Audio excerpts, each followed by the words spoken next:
Lifting the lid on a long, isolated nation. These school teachers are preparing to be part of Myanmar's first census in 30 years, a monumental challenge for a country left impoverished by decades of military rule. The 12-day survey starts on Sunday.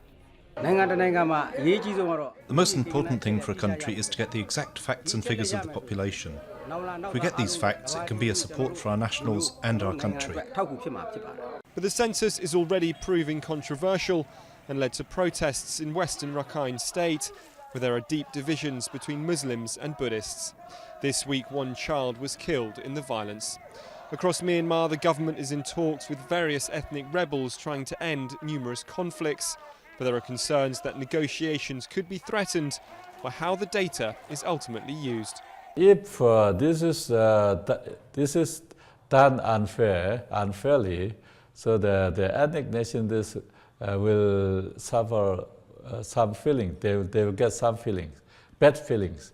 Then it can affect their peace talk. And it's not just rebels who are worried, but the general population too. For years they endured a brutal military dictatorship and are suspicious about why the government now wants to find out more about them.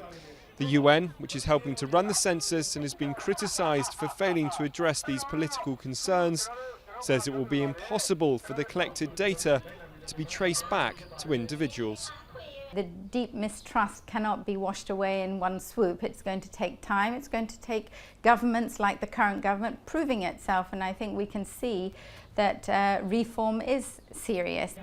Most of the data will be released over the next 18 months as the country gears up for what could be the first democratic general election in generations next year.